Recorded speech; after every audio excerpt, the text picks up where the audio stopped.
The echo of a gunshot faded over the dusty horizon as Josephine Galloway stepped down from the stagecoach, her hands trembling beneath her gloves. Ash Fork, Arizona Territory, 1885. Nothing but a scatter of wooden buildings and the promise of a husband she'd never met. The journey from Philadelphia had been grueling, filled with dust and doubt, but she'd made her choice when she answered that advertisement in the matrimonial news 3 months prior. "End of the line, madam," the driver called down, tossing her carpetbag into the dirt at her feet. "Welcome to Ash Fork." Josephine squinted against the late afternoon sun. Her dress, once a fine blue cotton, was now travel-worn and stained. She smoothed her skirts and adjusted her bonnet, trying to make herself presentable for the man who was supposed to meet her. The man whose letters had given her hope for a new beginning after the death of her parents had left her with mounting debts and few prospects. "Mr. Maxwell Dawson," she called, scanning the few faces of those lingering near the station. No one stepped forward. The townsfolk merely stared at her with curious eyes, some whispering behind their hands. A young boy of perhaps 12 ran up to her. "You the mail-order bride?" he asked, not bothering with pleasantries. Josephine flinched at the term. "I'm here to meet Mr. Dawson." "Is he? He ain't coming," the boy said, scratching his nose. "Sent me instead. I'm Tommy. I work at his ranch." "I don't understand." His last letter clearly stated. Tommy shrugged. "Things change, miss. Mr. Dawson said to tell you there's been a mistake. Said to give you this." He handed her a sealed envelope and a small pouch that jingled with coins. "It's enough for your return ticket east, plus a night at the boarding house." Josephine's stomach twisted into knots as she stared at the envelope. With trembling fingers, she broke the seal and unfolded the single sheet of paper inside. "Miss Galloway," it read in a hasty scrawl. "Circumstances have changed since our correspondence began. I find myself unable to honor our agreement. Please accept this money for your return journey. I wish you well. Maxwell Dawson." The words blurred as tears threatened to spill from her eyes. She blinked them back fiercely, refusing to show weakness in front of strangers. Is there someplace I can stay tonight?" she asked Tommy, her voice barely above a whisper. "Mrs. Holloway's boarding house," he replied, pointing down the dusty Main Street. "The white building with blue shutters." Josephine gathered what remained of her dignity along with her carpetbag. "Thank you," she said, and began the long walk down the street, feeling the curious eyes of Ash Fork's residents following her every step. The boarding house was clean but simple. Mrs.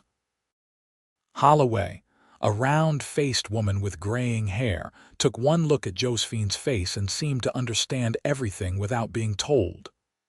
"Another one," she sighed, showing Josephine to a small room on the second floor. "You're the third this year. The third." "Mail-order bride left stranded," Mrs. Holloway explained. "Men out here get desperate for wives, write those fancy letters, then lose their nerve when the time comes." Josephine sat heavily on the narrow bed. "I don't understand. His letters were so sincere." Mrs. Holloway patted her shoulder. "Men can write all sorts of pretty things when they're lonely. Gets harder when there's a real woman of flesh and blood standing before them." That night, Josephine cried herself to sleep. The letters from Maxwell Dawson spread across her bed, 12 in total, chronicling their correspondence over the past 3 months. Letters that had spoken of his ranch, his dreams of building something lasting, his desire for a partner to share his life. Letters that had given her hope when she had none. Morning brought a clearer head and the stark reality of her situation. She had exactly $37.42 to her name, plus the money Maxwell had sent for her return journey. But Philadelphia held nothing for her now. Her parents' house had been sold to cover their debts. Her friends had moved on with their lives, and she had burned bridges when she'd announced her intention to marry a rancher in Arizona. Over a simple breakfast of biscuits and coffee, Josephine made her decision. She would stay at least long enough to meet this Maxwell Dawson face to face and ask him why he had changed his mind. "You know where the Dawson Ranch is located?" she asked Mrs. Holloway. The landlady narrowed her eyes. "About 8 miles north of town." "But girl, if he doesn't want to marry you, I'm not looking to force his hand," Josephine assured her. "I merely want closure and perhaps the truth." "Truth's a luxury out here," Mrs. Holloway warned. "But if you're set on it, wait for the supply wagon. Hank Simmons delivers to the outlying ranches every Thursday." She checked the calendar on the wall. "That's tomorrow." Josephine spent the day exploring the small town, taking stock of her surroundings. Ash Fork was little more than a main street with a general store, a saloon, a small church, a sheriff's office, and a handful of other businesses. Nothing like the bustling streets of Philadelphia. The air was dry, the sun relentless, and everyone seemed to move at a slower pace, as if conserving energy in the heat. In the general store, she overheard whispers about Dawson's latest bride and poor girl and waste of a trip. She kept her head high, pretending not to hear, but each word stung like salt in an open wound. That evening, as she sat on the boarding house porch watching the sunset paint the distant mountains in shades of purple and gold, a man approached. He was tall and lean, with a weathered face and kind eyes. "Evening, miss," he said, removing his hat. "Name's Hank Simmons. Mrs. Holloway said you might need a ride out to Dawson's place tomorrow." "Yes, thank you," Josephine replied. "I would appreciate that greatly." Hank twisted his hat in his hands. "Just so you know, Max Dawson's a good man. Stubborn as a mule sometimes, but good." "You know him well?" she asked, curious about any insight into the man who had rejected her sight unseen. "Known him since he came to the territory 5 years back. He's built that ranch from nothing, works harder than any man I know." Hank hesitated. "He's had some hard knocks lately, lost his brother 6 months ago, fever took him quick." Josephine's heart softened slightly. "I'm sorry to hear that. His letters mentioned a brother but not his passing." "Yeah, well, Max ain't one to burden others with his troubles. I'll come by for you at first light if that suits." She nodded her thanks, and as Hank walked away, Josephine found herself looking at Maxwell Dawson's letters with new eyes. Perhaps there was more to his rejection than a simple change of heart. The wagon ride to the Dawson Ranch was uncomfortable, bouncing over rutted dirt roads with the hot sun beating down. Josephine had worn her second-best dress, a sensible brown cotton with a white collar, and tied her long chestnut hair back with a simple ribbon. "There it is," Hank said eventually, pointing to a distant homestead nestled against the foothills. "Dawson's place."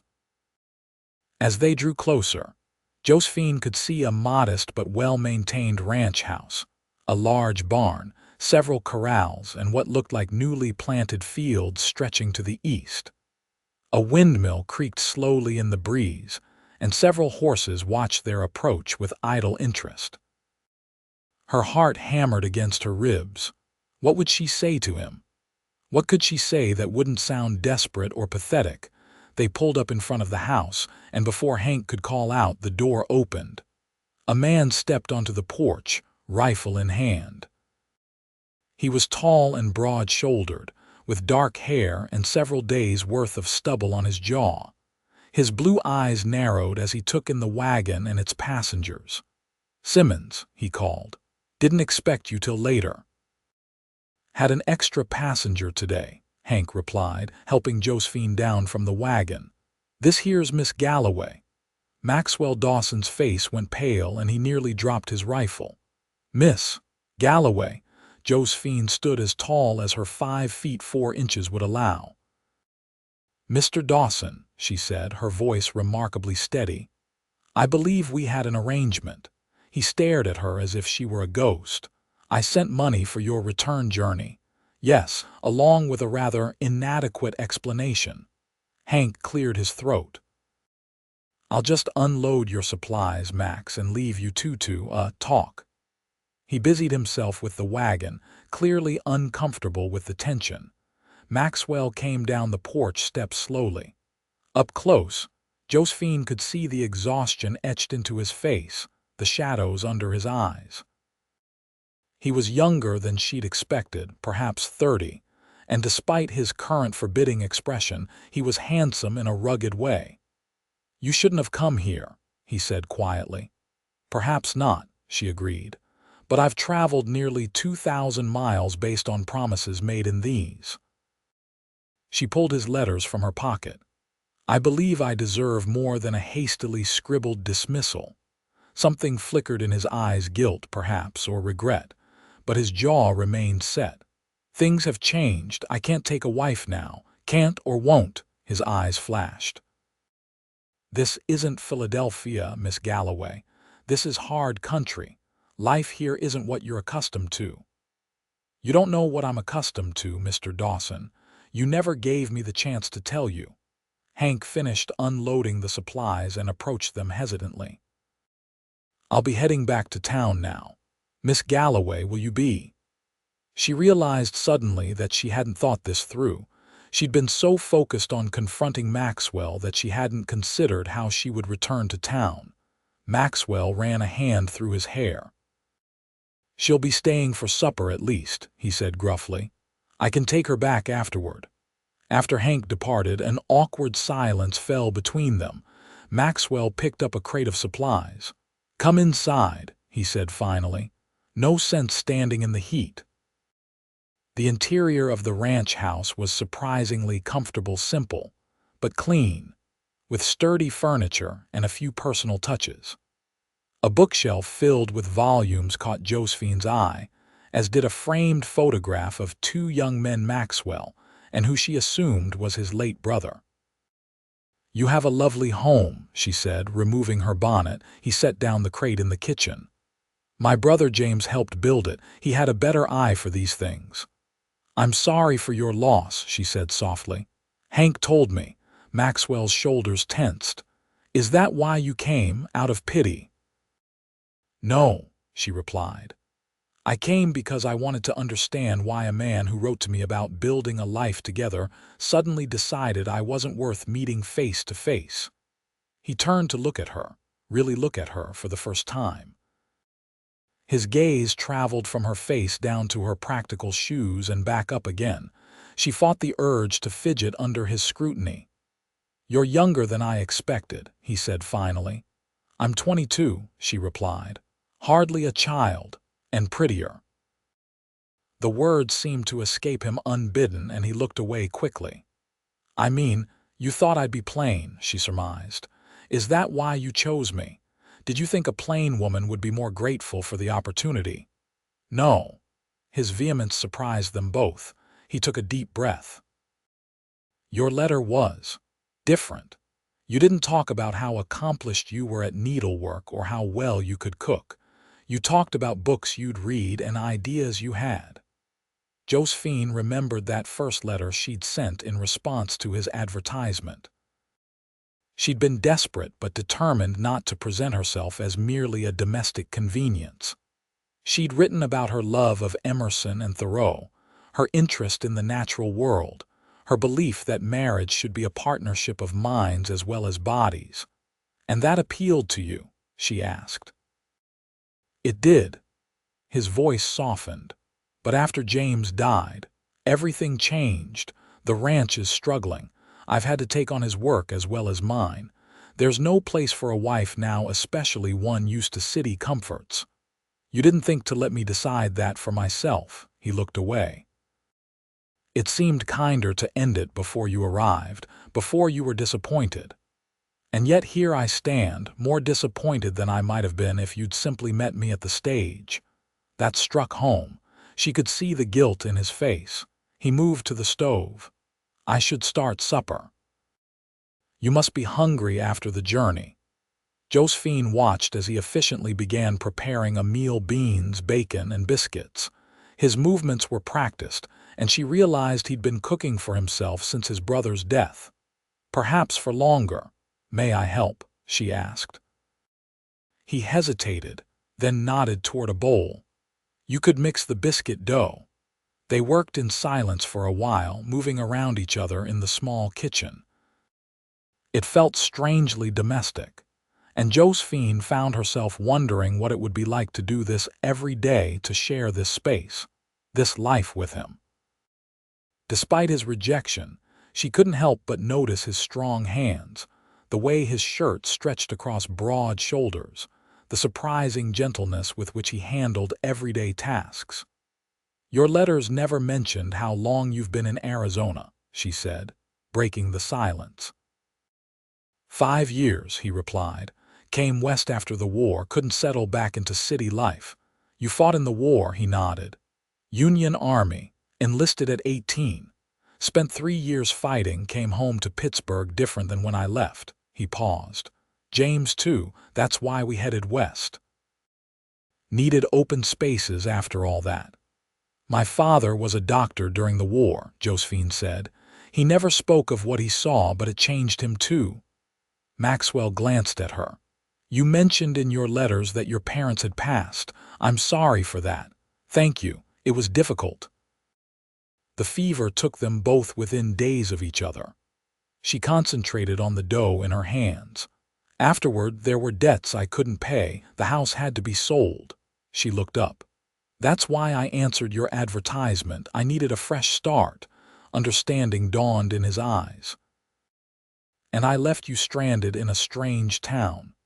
"Yes, though Mrs. Holloway has been kind enough to let me stay at her boarding house while I reconsider my options." "What options are those?" he asked. Josephine shrugged. "I'm educated. I could perhaps teach if there's a school in need. Or find work as a shopkeeper's assistant. In Ash Fork." He shook his head. "It's a small town, Miss Galloway. Jobs for women are scarce, and those that exist." He trailed off, but his implication was clear. They ate supper as the sun began to set, casting long shadows across the kitchen. The food was simple but good, and Josephine was hungrier than she'd realized. Maxwell ate quickly, efficiently, a man accustomed to viewing meals as necessary fuel rather than occasions for conversation. "Mr. Dawson," she said when they had finished, "before you take me back to town, would you show me your ranch? I've come all this way after all." He seemed surprised by the request but nodded. "It's not much to see, but we can take a walk around before dark." Outside, the air had cooled slightly, and the western sky was painted in brilliant oranges and pinks. Maxwell pointed out the various buildings, the corrals where he kept his horses, the fields where he was trying to grow wheat and corn. "Water's the challenge," he explained. "The creek runs year-round, but we need more in the dry months. I've been digging an irrigation ditch." He pointed to a half-finished channel running from the creek toward the fields. "Your brother was helping with that?" she asked gently. He nodded, his face shadowed. "Among other things."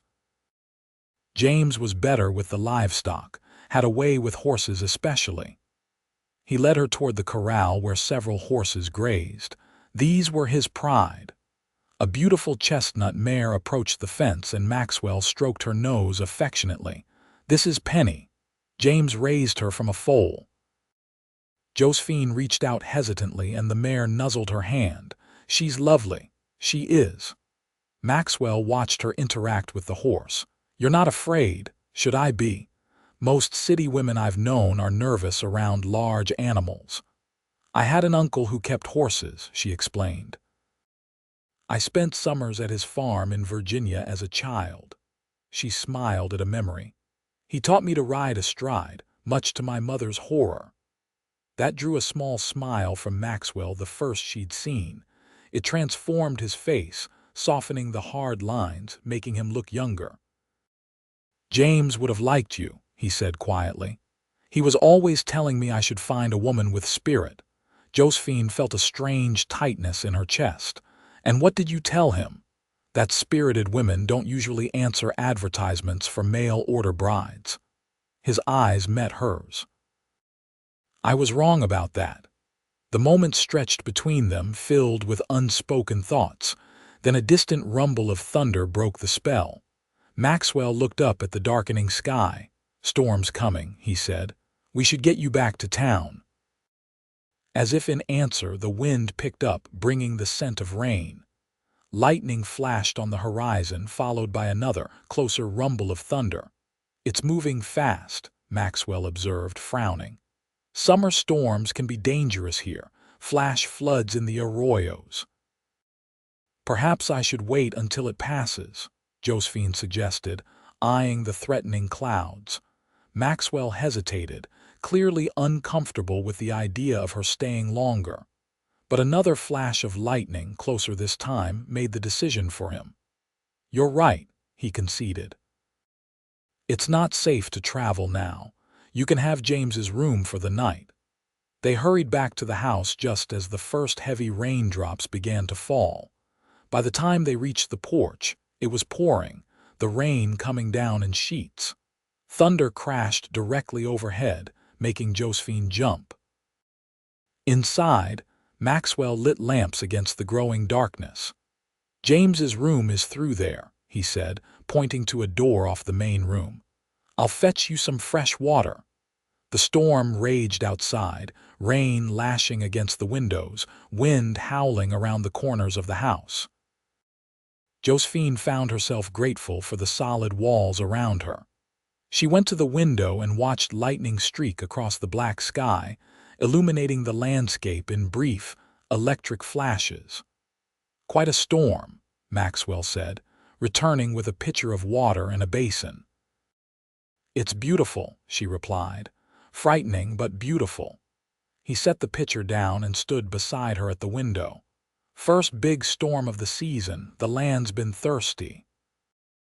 They watched in silence for a moment, and Josephine was acutely aware of his presence beside her, the height of him, the warmth radiating from his body, the faint scent of soap and leather. "Mr. Dawson," she began. "Max," he interrupted. "If you're going to spend the night under my roof, you might as well use my name." "Max," she amended. "And you should call me Josephine." He nodded but didn't look at her. "Josephine." The way he said her name sent an unexpected shiver through her. "I wanted to thank you," she continued, "for your candor today, and for your hospitality despite the unusual circumstances. It's the least I could do after." He trailed off, looking uncomfortable again, after summarily dismissing me. She supplied with a small smile to show she wasn't angry. "Not anymore." He had the grace to look ashamed. "Yes, that was poorly done. I should have met you myself." "Why didn't you?" she asked quietly. Max ran a hand through his hair. "I told myself it was kindness. That sending Tommy with a note would be easier for you than facing a stranger who was breaking his promise." "But that wasn't the whole truth." He turned to look at her directly. "No, the truth is I was a coward. I was afraid." "Of me?" she asked, incredulous. "Of what you represented." "Commitment. Responsibility for someone else's happiness." His voice dropped. "After losing James, I wasn't sure I could bear being responsible for another person I might fail." The raw honesty in his words touched her deeply. "I understand fear," she said softly. "After my parents died, I was terrified of being alone, of making the wrong choices, of failing." She met his gaze. "But fear is a poor compass for life's journey." Something shifted in his expression. He looked at her as if seeing her for the first time not as an obligation or a problem to be solved, but as a woman with her own struggles and strengths. "You're not what I expected, Josephine Galloway," he said finally. "Is that a good thing or a bad thing?" she asked. "I'm still deciding," he replied, but there was a warmth in his voice that hadn't been there before. A particularly loud crash of thunder made them both start. Max moved away from the window. "You should try to get some sleep," he said. "James's room is ready for you." Josephine nodded, suddenly feeling the exhaustion of the day. "Good night, Max." "Good night, Josephine." James's room was simple but comfortable, with a narrow bed, a dresser, and a small desk by the window. It felt strangely intimate to be in the space of a man. She'd never met a man whose death had altered the course of her life without her knowing it. She changed into her nightgown, wrapped her shawl around her shoulders against the slight chill, and sat on the edge of the bed. On the desk, she noticed several books: poetry by Whitman, a volume of Thoreau, a well-worn Bible. She picked up the Whitman, opening it to find a pressed wildflower marking a page. "I sing the body electric." The same poem she'd mentioned in one of her letters to Max. A coincidence? Or had James shared her letters with his brother? The thought both unsettled and intrigued her. Josephine couldn't sleep. The storm had passed, but her mind was too full of the day's revelations. After an hour of tossing and turning, she decided to get a drink of water. She stepped quietly into the main room, not wanting to wake Max, but he wasn't asleep. He sat at the kitchen table, a lamp burning low, reading what appeared to be letters, her letters. "Max," she said softly. He looked up, startled, and quickly gathered the papers. "Josephine." "I thought you were asleep. I couldn't settle." She moved closer and saw that he had been reading not only her letters but also drafts of his own, never sent. "What are these?" He hesitated, then sighed. "After I wrote to send you away, I wrote other letters, explaining better, apologizing properly." He looked down at the papers. "I never sent them." "May I?" she asked, holding out her hand. After a moment's hesitation, he passed her one of the unsent letters. Josephine sat across from him and began to read by the lamplight. "Dear Miss Galloway," it began. "I owe you a more complete explanation than what I provided in my last letter. The truth is that my circumstances have changed dramatically with my brother's passing. He was not just my family but my partner in building this ranch. Without him, I find myself overwhelmed by the work and the solitude both. You deserve a husband who can offer you more than endless labor and lonely nights. You deserve someone whose dreams are still intact, not shattered by grief. I believed it would be selfish to bind you to a man and a place that could offer so little joy. Your letters have been a rare brightness in dark days. Your words about building something meaningful together, about finding purpose in shared work, reminded me of why I came west in the first place. In another time, I believe we might have built something remarkable together. I wish you every happiness and hope that you find someone worthy of your spirit and intelligence. With deepest regret, Maxwell Dawson." Josephine looked up, her eyes bright with unshed tears. "Why didn't you send this?" It seemed too personal, too revealing. He couldn't meet her gaze, and it didn't change anything. "You still deserved better than what I could offer." "Shouldn't that have been my decision?" she asked, echoing her words from earlier. "Max, in Philadelphia, I was facing a future as a seamstress or a shop girl, living in a rented room, working endless hours for meager pay. I chose to come west because I wanted a different life. A harder life, perhaps, but one with meaning and possibility. And a husband you'd never met," he added. "Yes, that was the risk I took." She leaned forward. "Your letters showed me a man of intelligence and purpose, a man building something from nothing. That's why I chose to answer your advertisement from among dozens of others." Max looked surprised. "You had other options." "Several," she admitted. "But most men wrote about wanting a woman who could cook and clean and bear children. You wrote about wanting a partner. That's what drew me to you." He was silent for a long moment. "And now that you've met me, a grieving man struggling to keep his ranch afloat. Now I see a man facing adversity with courage," she said quietly. "A man who cares deeply about doing what's right, even when it costs him. A man I'd still like to know better. Their eyes met across the table, and something electric passed between them. Max reached out and took her hand. His palm was calloused but his touch gentle. "Josephine," he said, his voice rough with emotion, "I can't offer you comfort or luxury." "I don't want luxury," she replied. "I want purpose, partnership. Life here is hard, harder than you can imagine. Then teach me." She squeezed his hand. "Show me what I need to know." Max looked down at their joined hands, then back at her face.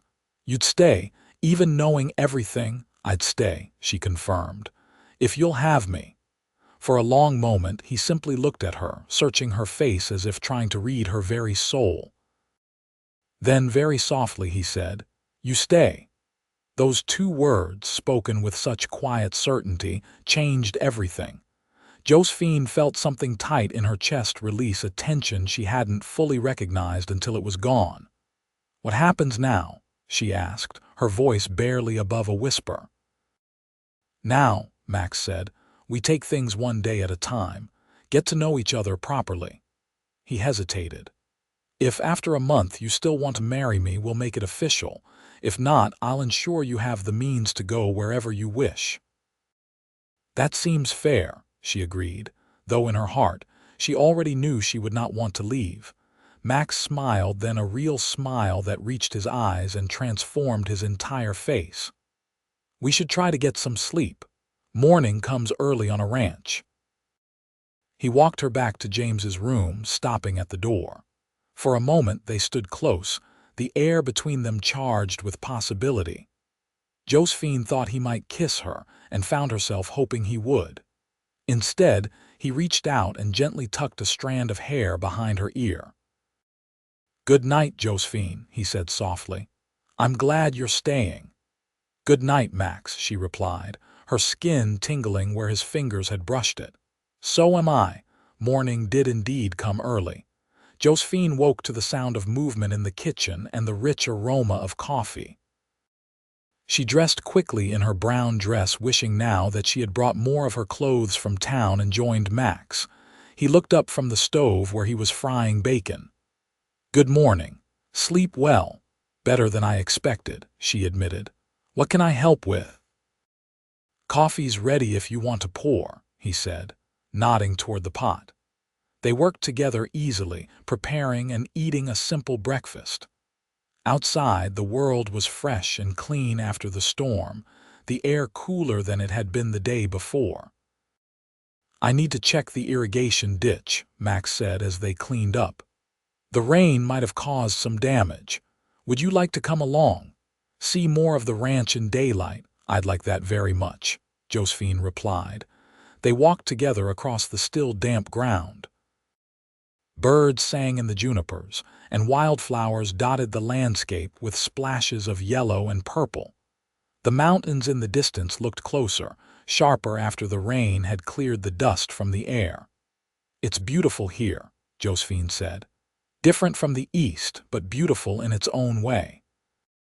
"It grows on you," Max agreed. "When I first arrived, I thought it was too harsh, too barren. But now I see the life in everything, the way plants adapt to survive, the way animals find their niches." He looked at her. "People adapt too." "Yes, they do," she said, "and I'm eager to learn how." The irrigation ditch had indeed suffered some damage. A section of the earthen wall had collapsed, and water was seeping into the surrounding ground rather than flowing toward the fields. "This needs to be repaired before the water is wasted," Max said, assessing the damage. "I'll need to shore it up with rocks and clay." "Show me how to help," Josephine said, already rolling up her sleeves. Max looked at her dress, then at the muddy ditch. "You'll ruin your clothes," she laughed. "It's not my only dress, and clothes can be washed." With a nod, Max explained what needed to be done. Together, they gathered rocks to reinforce the walls of the ditch, and Josephine helped mix clay with straw to create a natural mortar. The work was hard and messy, but there was satisfaction in seeing the repair take shape, in working together toward a common goal. By midday, they were both muddy and tired, but the ditch was flowing properly again, channeling water to the thirsty fields. "You're a hard worker," Max observed as they walked back to the house. "Most women from the city would have balked at getting their hands dirty." "I'm not most women," Josephine reminded him, "and I meant what I said about wanting to be a partner, not a decoration." He smiled. "No, you're definitely not a decoration." His eyes lingered on her face, and despite the mud and sweat, Josephine felt suddenly beautiful under his gaze. After washing up and changing Josephine into her blue traveling dress, now somewhat wrinkled, they ate a lunch of cold biscuits and jam. "I should take you back to town," Max said, though he didn't sound enthusiastic about the idea. "You'll need to collect your things from the boarding house if—" He hesitated. "If I'm to stay here," she finished for him. "Yes, I will." "We should talk about arrangements," he said, looking slightly uncomfortable. "Until we're married, if that's what we decide, you should have your privacy. I can move into the bunkhouse." "That seems extreme," Josephine protested. "This is your home." "It's a matter of propriety," he insisted. "And your reputation. People in small towns talk." She sighed but nodded. "Very well, though I think we're beyond convention at this point." The ride to town was pleasant, with Max pointing out landmarks and sharing stories about the area. They talked easily, finding common ground in their love of literature, their opinions on politics, their hopes for the future. At the boarding house, Mrs. Holloway raised her eyebrows at seeing them together but made no comment beyond a knowing, "Hum." "I'll settle my account and collect my things," Josephine told Max. "It won't take long." While she was gathering her belongings, there was a knock at her door. It was Mrs. Holloway. "So you managed to change his mind," the older woman said without preamble. Josephine smiled. "We've reached an understanding. Just be careful, girl. Men can be fickle creatures. Make sure he's worthy of you." "I believe he is," Josephine replied, "but I appreciate your concern." Mrs. Holloway nodded. "Well, if things don't work out, you always have a place here." "Thank you," Josephine said, touched by the woman's kindness. "Truly." With her trunk packed and her account settled, Josephine joined Max outside. He helped load her belongings onto his wagon, and they set off for the general store to purchase supplies before returning to the ranch. Inside the store, they encountered curious stares and whispered comments. Max seemed oblivious, focused on his list, but Josephine felt the weight of the town's attention. "Mr. Dawson," the storekeeper greeted them. "Miss Galloway, heard you two sorted things out." "News travels fast," Max commented dryly. "Small town," the man replied with a shrug. "Good to see you making a fresh start, Max. After James, well, we all worried about you out there alone." Max's jaw tightened, but he nodded. "Thank you for your concern, Mr. Peterson." As they collected their supplies, a well-dressed woman approached them. "Mr. Dawson," she said, her voice dripping with false sweetness. "I'd heard you had a visitor." "Mrs. Pemberton," Max acknowledged stiffly. "This is Miss Josephine Galloway. Josephine, this is Harriet Pemberton. Her husband owns the bank." "Charmed," Mrs. Pemberton said, though her expression suggested otherwise. Her eyes raked over Josephine's travel-worn dress. "A mail-order bride, I understand. How unusual in this day and age." Josephine straightened her spine. "No more unusual than a woman whose sole purpose seems to be judging others," she replied sweetly. Mrs. Pemberton's eyes widened, and Max made a choking sound that might have been suppressed laughter. "Well," the banker's wife huffed, "I see you two will suit each other perfectly. Good day." She stalked off, back stiff with indignation. "That was unwise," Max murmured, but his eyes were dancing with amusement. "Harriet Pemberton has considerable influence in this town. Then she should use it for something more productive than gossip," Josephine replied. "Was she hoping to catch your interest herself?" Max laughed outright at that. "God, no. She just enjoys being the arbiter of propriety." He looked at her with newfound respect. "You're not afraid to speak your mind, are you?" "I've found life is too short for pretense," she replied. "Does that bother you?" "No," he said, still smiling. "It's refreshing." They completed their shopping and loaded the supplies into the wagon. As they prepared to leave town, the sheriff approached them. He was a tall man with a salt and pepper mustache and kind eyes. "Max," he called. "A word." Max stopped, looking wary. "Sheriff Davis." "Something wrong?" The sheriff glanced at Josephine. "Just wanted to check that everything's proper here. Mrs. Pemberton was quite upset." Max's face hardened. "Everything's fine, Sheriff. Miss Galloway and I have come to an arrangement. She'll be staying at the ranch for a month to see if we suit. If we do, we'll marry. If not, she'll move on with my financial assistance." Sheriff Davis nodded slowly. "That seems reasonable. Just wanted to make sure the lady wasn't being coerced." "I assure you, Sheriff, I am here of my own free will," Josephine said firmly. "All right, then." He tipped his hat. "Welcome to Ash Fork, Miss Galloway. Max is one of our best men. Hope things work out for you both." As they drove out of town, Josephine noticed Max's tight grip on the reins. "You're upset," she observed. "I don't like people prying into my business," he replied tersely, "or questioning my honor." "He was just doing his job," she said gently, "making sure I was safe." Max's expression softened slightly. "I suppose you're right." He glanced at her. "Did Mrs. Pemberton bother you?" "Women like her exist everywhere," Josephine said with a shrug.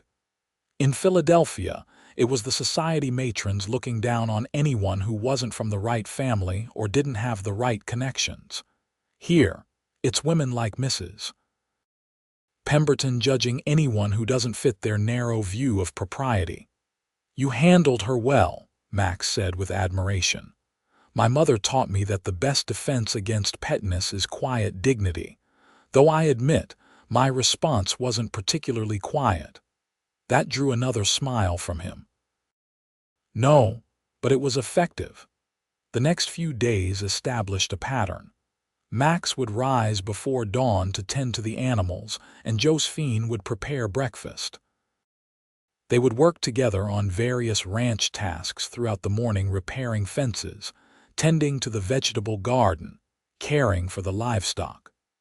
Afternoons were often spent on separate tasks, with Josephine taking charge of the household and Max working in the fields or with the horses.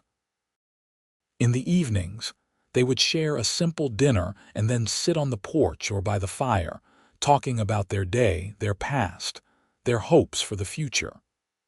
Sometimes they would read aloud from one of the books from Max's modest library. True to his word, Max had moved to the bunkhouse, a small building that had once housed ranch hands when the operation was larger. It was a gesture Josephine appreciated, though she sometimes found herself wishing he was closer. A week into their arrangement, Max announced at breakfast that he needed to ride out to check the north pasture fence. "I'll be gone most of the day," he said. "Will you be all right here alone?" "Of course," Josephine assured him. "I have plenty to keep me occupied." After he left, she tackled the pile of mending that had accumulated: shirts with torn sleeves, socks with holes, a quilt that needed patching.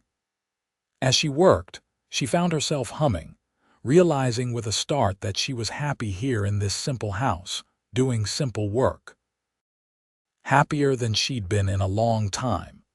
Mid-afternoon, she decided to bake bread, remembering the recipe her mother had taught her. The process was soothing: mixing, kneading, watching the dough rise. She was just taking the golden loaves from the oven when she heard hoofbeats approaching. Expecting Max, she went to the door with a smile, but it wasn't Max. It was a stranger, a rough-looking man on a lathered horse. "Hello," she called cautiously. "Can I help you?" The man dismounted, eyeing her with unconcealed interest. Well, well, you must be Dawson's mail-order bride. Heard he changed his mind about sending you packing. Something about his tone set Josephine on edge. "Mr. Dawson isn't here at the moment. Perhaps you could come back tomorrow." The man took a step closer. "Don't need to see Max. Just passing through, thought I'd say hello to his new woman." His smile didn't reach his eyes. "Name's Tucker. Pete Tucker." Josephine stood her ground, though her heart was racing. "I'm Miss Galloway, and as I said, Mr. Dawson isn't here."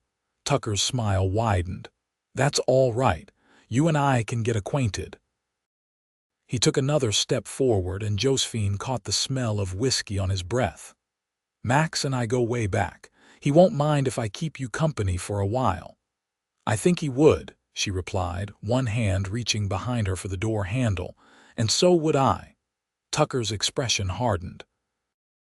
"Don't be unfriendly now. That's no way to treat a visitor." Before Josephine could react, Tucker lunged forward, grabbing her arm. She cried out, trying to pull away, but his grip was iron. "Let me go," she demanded, struggling against his hold. "Just want to be friendly," Tucker slurred, trying to pull her closer. Josephine's free hand found the rolling pin she'd left on the small table by the door. Without hesitation, she swung it with all her might, connecting with Tucker's shoulder. He yelped in pain and loosened his grip just enough for her to twist away. She dashed inside, slamming the door and dropping the bar in place just as Tucker threw himself against it. The wood shuddered but held. "You little wildcat," he shouted through the door. "Open up." Josephine's heart pounded as she looked frantically around for a weapon. Max's rifle hung above the fireplace. She'd never fired a gun before, but Tucker didn't know that. She grabbed the rifle and checked that it was loaded, as Max had shown her during a discussion about ranch safety. Then she moved to the window. "Mr. Tucker," she called, her voice steadier than she felt. "I have a rifle aimed at you. If you don't leave immediately, I'll be forced to use it." Tucker, who had been preparing to charge the door again, paused. "You wouldn't dare shoot a man." In answer, Josephine fired into the air. The recoil nearly knocked her over, but she recovered quickly, readying the rifle again. "The next one won't be a warning shot," she said, hoping she sounded convincing. Tucker stared at her for a long moment, then spat on the ground. "Crazy bitch," he muttered, but he moved toward his horse. Max always did have peculiar taste in women. Josephine kept the rifle trained on him as he mounted and rode away, her hands shaking with reaction. Only when he was out of sight did she lower the weapon, her legs suddenly weak. She sank into a chair, still clutching the rifle, and let out a long, shaky breath. That was how Max found her an hour later, sitting by the window with his rifle across her lap, watching the road. "Josephine," he called, alarmed by her posture. "What happened?" She told him about Tucker's visit, trying to keep her voice steady. As she spoke, Max's expression darkened with fury. "He put his hands on you?" he asked, his voice dangerously quiet. "I managed to get away," she assured him. "The rolling pin was quite effective." Max paced the room, his anger palpable. "Pete Tucker is bad news. Used to ride with a rough gang until they had a falling out. Now he drifts around causing trouble." He stopped and looked at her. "I'm sorry I wasn't here. You couldn't have known," she said, "and I handled it." "Yes, you did." His expression softened as he took the rifle gently from her hands. "Most women would have been hysterical." "Hysteria accomplishes nothing," Josephine replied practically. "And I wasn't about to let some drunken brute manhandle me in my own home." She paused, realizing what she'd said. "I mean your home." "Our home," Max corrected quietly. "If you want it to be." Their eyes met, and something unspoken passed between them. Max set the rifle aside and knelt before her chair, taking her hands in his. "You could have been hurt," he said, his voice rough with emotion. "If anything had happened to you." "But it didn't," she reminded him. "I'm fine, because you're brave and resourceful." His thumbs traced circles on the backs of her hands. "Josephine, I know it's only been a week, but I need to ask you something." Her heart beat faster. "Yes." Would you marry me? Not in a month, but soon. I don't want to spend another night in that bunkhouse worrying about you here alone. Josephine's breath caught. Are you asking out of concern for my safety or because you truly want me as your wife? Both, he admitted. I want to protect you, yes, but more than that, I want to build a life with you. His hands tightened on hers. This week has shown me what's possible between us. The way we work together, talk together. I haven't felt this alive since before James died. It's been the same for me, she confessed. I've found purpose here, with you.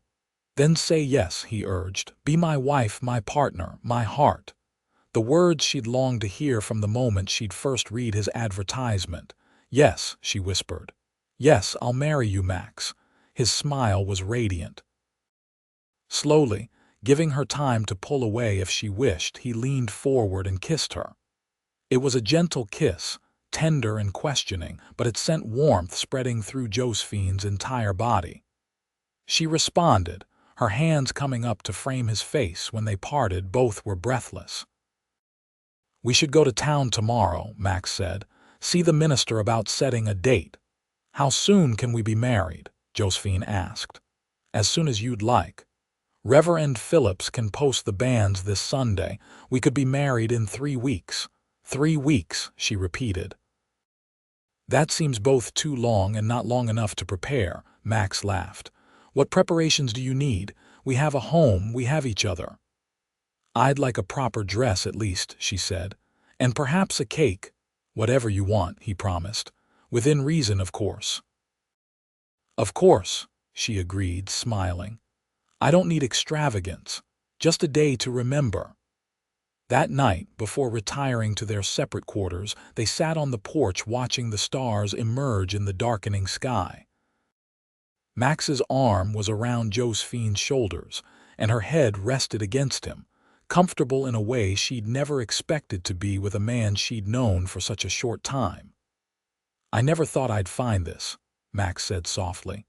After James died, I was sure I'd spend the rest of my life alone. And I never thought I'd find a home so far from everything I knew, Josephine replied. Funny how life surprises you. Good surprises this time, he said, pressing a kiss to the top of her head. As the stars wheeled overhead and the night creatures began their chorus, Josephine felt a deep sense of rightness. This was where she belonged under this vast sky, beside this man who had nearly sent her away, but who now held her close as if he'd never let her go. The next 3 weeks passed in a whirlwind of preparation. In town, their news was met with a mixture of genuine good wishes and thinly veiled curiosity. Mrs. Pemberton sniffed disapprovingly at the hasty timeline, but others, like Sheriff Davis and Mr. Peterson from the general store, seemed genuinely happy for them. Josephine found a suitable length of cream-colored fabric at the general store and set about making her wedding dress with Mrs. Holloway's help. The older woman had proven to be a steadfast friend, offering practical advice and a woman's perspective that Josephine sorely needed in this new place. You're doing the right thing, Mrs. Holloway assured her as they worked on the dress. Maxwell Dawson's a good man. Been through a lot, but never let it turn him mean like some do. I think we can heal each other, Josephine said quietly. We've both lost so much. That's the way of it sometimes, Mrs. Holloway agreed. 2 broken pieces making something whole. At the ranch, Max worked from sunrise to sunset, determined to have everything in the best possible condition for their new start together. He repaired the roof that had been leaking in one corner, built new shelves in the kitchen, and even whitewashed the exterior of the house. You don't have to do all this, Josephine told him after finding him working by lamplight one evening, mending a chair that had been wobbling for months. I want everything to be right for you, he replied, not looking up from his work. For us, she touched his shoulder gently. It already is. The night before their wedding, they sat together on the porch swing Max had hung as a surprise. The air was cool, scented with sage and juniper, and the first stars were appearing in the darkening sky. "Nervous?"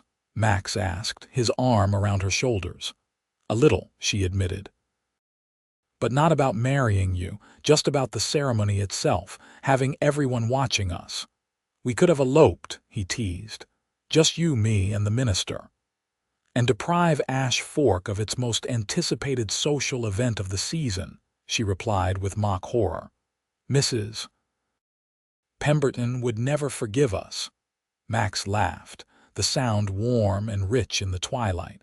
"I still can't believe how you stood up to her that day in the store. I couldn't let her think I was some meek creature who would wilt under her disapproval."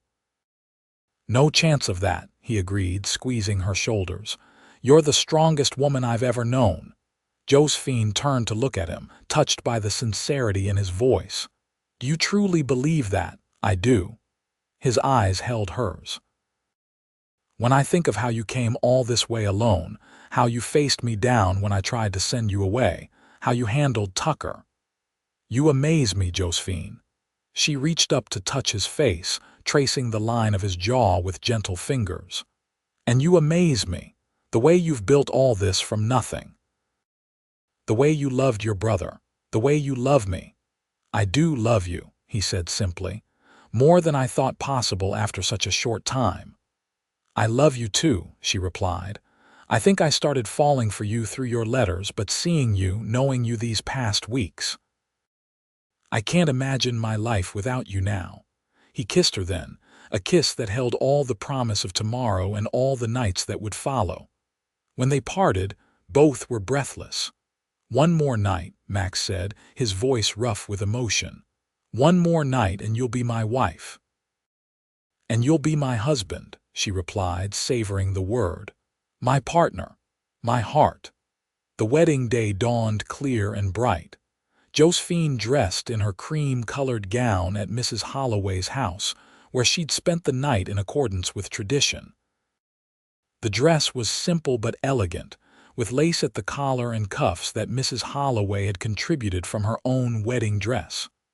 "Something borrowed," the older woman had said with a wink. Now, as Mrs. Holloway helped arrange a crown of wildflowers in her hair, Josephine felt a mix of excitement and serenity. This was right. This was meant to be. "You look beautiful, dear," Mrs. Holloway said, stepping back to admire her work. "Maxwell won't know what hit him." "Thank you," Josephine replied, impulsively hugging the woman who had become like a mother to her in this new place. "For everything." "Pshaw," Mrs. Holloway said, but her eyes were suspiciously bright. "Just doing what anyone would do." "No," Josephine insisted. "You've been a true friend when I needed one most. I won't forget that." A knock at the door announced Sheriff Davis, who had offered to escort Josephine to the church in the absence of her father. "Ladies," he said, removing his hat as he entered. "It's time." He looked at Josephine with genuine admiration. "You're a vision, Miss Galloway. Soon to be Mrs. Dawson," he corrected himself with a smile. The small church was full. It seemed the entire population of Ash Fork had turned out for the occasion. As Josephine walked down the aisle on Sheriff Davis's arm, she saw familiar faces. Mr. Peterson from the general store and his wife. Dr. Collins, who had checked on her after the incident with Tucker. Even Mrs. Pemberton, looking slightly sour but present nonetheless. And at the altar, waiting for her Max. He wore a new black suit and had trimmed his beard for the occasion. But it was the look in his eyes that took her breath away, a look of such love and wonder that Josephine felt tears spring to her own eyes. The ceremony was simple and heartfelt. They exchanged traditional vows, their voices clear and steady, their hands clasped tightly together. When Reverend Phillips pronounced them husband and wife, Max's kiss was gentle but filled with promise, drawing a few chuckles and one whoop from the congregation. The celebration afterward was held at the town hall, a potluck affair where everyone contributed a dish. There was music from a local fiddle player and his companions, and dancing, and a small cake that Mrs. Peterson had baked as her gift to them. As the afternoon wore on, Max drew Josephine aside for a moment of quiet amidst the festivities. "Happy?" he asked, his eyes searching hers. "Completely," she assured him. "And you?" "More than I ever thought possible." He tucked a loose strand of hair behind her ear. "I was a fool to try to send you away." "Perhaps," she agreed with a smile, "but you came to your senses eventually, thanks to your stubbornness. I prefer to call it determination." He laughed and pulled her close. "My determined wife." "My sensible husband," she countered, resting her head against his chest. She could hear his heart beating, strong and steady, like the man himself. They left the celebration as the sun was beginning to set, riding home in Max's wagon, which had been decorated with ribbons and a crudely painted "Just Married" sign, courtesy of Tommy and the other local children. At the ranch, Max insisted on carrying Josephine over the threshold. "For luck," he said, lifting her easily into his arms. "I don't think we need luck," she replied, her arms around his neck. "We have each other." That night, as they lay together in what was now their bed, Josephine felt a completeness she had never known before. This man, this home, this life, all had come to her because she had been brave enough to travel west, determined enough to face a stranger who had rejected her, and loving enough to see past his defenses to the man beneath. "What are you thinking?" Max asked, his fingers tracing lazy patterns on her bare shoulder. "I'm thinking about the strange paths that lead us to where we're meant to be," she replied. "If my parents hadn't died, if you hadn't placed that advertisement, if you had met me at the stage as planned, any change might have led us elsewhere. But here we are," he said, pulling her closer. "Here we are," she agreed, settling against him. "Exactly where we belong." In the months that followed, they settled into the rhythms of married life. There were challenges. Of course, a drought that threatened the crops, a fever that swept through the livestock, the ongoing struggle to make the ranch profitable with just the two of them to do all the work. But there were joys too, simple pleasures like watching the sunset together after a day's labor, reading aloud by lamplight during the long winter evenings, the deepening of their love as they learned each other's strengths and weaknesses, hopes and fears. Josephine threw herself into ranch life with characteristic determination. She learned to ride astride, to shoot accurately, to predict the weather by watching the sky and animals. She turned the vegetable garden into a productive plot that supplied most of their needs, and she began selling preserves and baked goods in town for extra income. Max, for his part, found himself working with renewed purpose. With Josephine by his side, the loneliness that had plagued him since James's death receded. Her practical suggestions improved the ranch's operations, and her unwavering belief in him restored his confidence. A year to the day after their wedding, they sat on the porch swing, watching a spectacular sunset paint the western sky in shades of gold and crimson.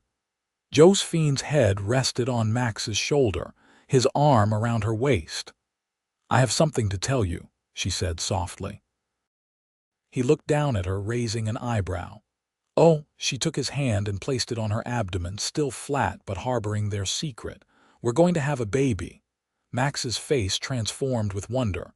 "A baby, you're sure?" she nodded, smiling at his reaction. "Dr. Collins confirmed it yesterday when I was in town. We'll become parents around Christmas." "A baby," he repeated, his voice filled with awe. He gathered her close, his hand still protectively covering her stomach. "I love you, Josephine Dawson. You've given me everything I never knew I needed." "And I love you, Maxwell Dawson. Thank you for reading my letters and saying those two simple words, 'You stay.' Best decision I ever made," he murmured against her hair. As the last light faded from the sky and the first stars appeared, they remained on the porch, talking of the future, of the child that would join their family, of the life they would build together. They had come together through written words, found each other despite misunderstandings and fears, and created a love as vast and enduring as the Arizona sky above them. Their story, like the West itself, was one of courage, determination, and the boundless possibility of new beginnings. 6 years later, the Dawson Ranch had transformed. What had once been a struggling homestead was now a prosperous operation, with fields of wheat and corn, a growing herd of cattle, and the finest horses in the territory. The house had expanded too, adding 2 bedrooms, a larger kitchen, and a covered veranda that wrapped around 3 sides. Flowers bloomed in beds that Josephine had painstakingly cultivated, and a swing hung from the sturdy branch of an oak tree Max had planted the day their first child was born. On this particular afternoon, Josephine stood on the veranda, watching 5-year-old James Maxwell Dawson and his 3-year-old sister Elizabeth chase each other around the yard. James had his father's dark hair and determined chin, while little Beth was the image of Josephine with chestnut curls and inquisitive eyes. "Don't go too far," she called as the children's game took them toward the corral. "Your father will be home soon." As if on cue, she heard the sound of hoofbeats approaching. The children heard it too and abandoned their game to race toward the figure on horseback. "Papa, Papa," they shouted in unison. Max dismounted in time to catch Beth as she launched herself at him, swinging her high in the air before settling her on his hip. He ruffled James's hair with his free hand. "Have you two been good for your mother?" "Yes, sir," James replied with the seriousness only a 5-year-old could muster. "I helped gather the eggs and I didn't break any." "That's my boy," Max said proudly. Josephine watched from the veranda, one hand resting on her swollen belly where their 3rd child grew. The sight of her husband with their children never failed to fill her with profound gratitude for the life they had built together. Max looked up and saw her, his face softening with love. He set Beth down and strode toward the house, taking the porch steps 2 at a time. "Hello, wife," he said, drawing her into his arms for a kiss that still made her heart race after 6 years of marriage. "Hello, husband," she replied when they parted. "How was town?" "Productive." He placed a hand on her belly. "How are you feeling and how's this little one?" "We're both fine."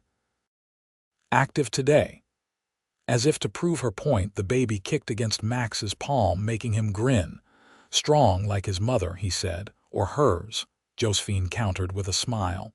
"Come inside. Supper's nearly ready and you can tell us your news." The family gathered around the table, a new, larger one that Max had crafted himself the previous winter. As they ate, he shared the latest from town.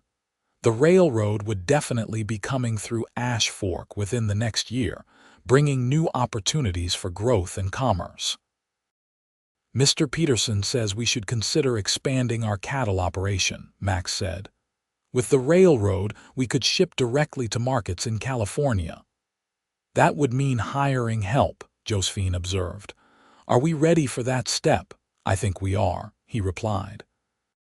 "The ranch is doing well, and with the new baby coming." He glanced at their children, who were more interested in their food than their parents' conversation. "It would give us more time for what matters most." After the meal, with the children washed and tucked into bed, Max and Josephine sat on the veranda, watching the stars emerge in the darkening sky. It had become their ritual, this quiet time together at day's end, a chance to talk and plan and simply enjoy each other's company. "I ran into Tommy in town today," Max said, breaking a comfortable silence. "He's getting married next month. Asked if we would come." Josephine smiled. "Of course we will. Who's the lucky girl?" "Sarah Mitchell, the schoolteacher's daughter. Nice girl." "Tommy's done well for himself, deputy sheriff now, looking to start his own ranch someday." "I'm glad," Josephine said. "He was kind to me that first day, even if he was delivering disappointing news." Max took her hand, threading his fingers through hers. "Do you ever regret it, coming west? Marrying a stubborn rancher who nearly sent you away?" It was a question he still asked occasionally, as if he couldn't quite believe his good fortune. Josephine's answer was always the same. "Never," she said firmly. "This life with you, with our children on this land, it's more than I ever dreamed possible. Even with the hardships, the drought 2 years ago, the winter when James was sick and we thought we might lose him. Even then," she assured him, "those trials made us stronger, Max. They proved we could face anything together." He brought her hand to his lips, kissing her knuckles gently. "You know, I still have all your letters," he confessed. "I read them sometimes when you're asleep, to remind myself how close I came to letting you go." "And I still have yours," she replied, "along with those you wrote but never sent. They're in that cedar box my father made. Our children will read them someday," Max said, "and know how their parents found each other." "A story worth telling," Josephine agreed. The mail-order bride who was told to leave, and the cowboy who read her letters and said you stay. "The two most important words I've ever spoken," Max murmured, drawing her close against the evening chill. As the night deepened around them and the ranch settled into peaceful silence, Josephine rested her head on her husband's shoulder, content in the knowledge that their story begun in uncertainty and nearly ended before it started had grown into something beautiful and enduring, a legacy of love that would sustain them and their children for all the years to come.